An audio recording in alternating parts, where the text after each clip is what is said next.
Hey, it's Anthony at Innovator Race Cars. Today, I want to talk about a couple different ways to get data on your car. Well, you got the one way that some people can't afford is data acquisition, but there's a cheaper way. And even from there, there's still a cheaper way. So follow me today and I'll show you. So one way you can get data on your car is obviously through data acquisition, but that's not an option for some people.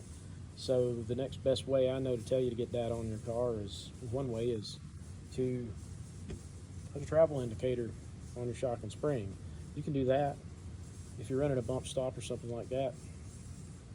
But if you're not running a bump stop, you can simply take a zip tie and put it around the shock shaft if you don't have a rubber O-ring on there already.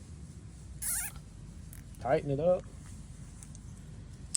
cut that little piece off right there, slide it all the way up, and when you go through travel, you can see how far you went. But if you are running a bump spring, there's a way to do that without having a travel indicator on the shock and spring. If you're running a bump spring, you can put one right in the middle of the bump spring, as long as it's not bottoming out, and you can see how far that bump spring travels, so that gives you your overall travel. And that's another easy way to do it. One way you can put these on with the travel indicators, these are reasonably priced. Then when you add these little aluminum pieces, they get a little bit more expensive, but there's a cheaper option.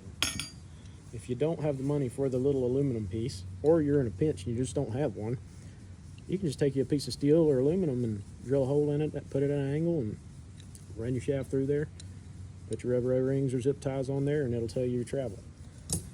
Now the way you put this on, and this is just a mock-up, so we're going to say put this Hyperco spring on here, and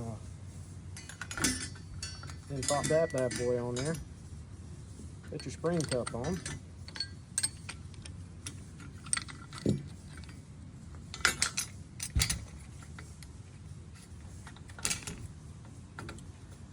There you have it. And now this isn't the right height spring for what we're doing here, but you can kind of see where I'm going with it. Then this goes on the shock like this if you're using this style, and it'll clamp on there with a hose clamp. That's one style where you got multiple holes to choose from.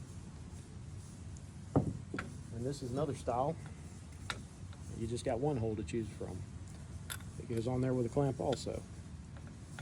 And there you have, that's a way to get a little bit of data on your car without spending a ton of money.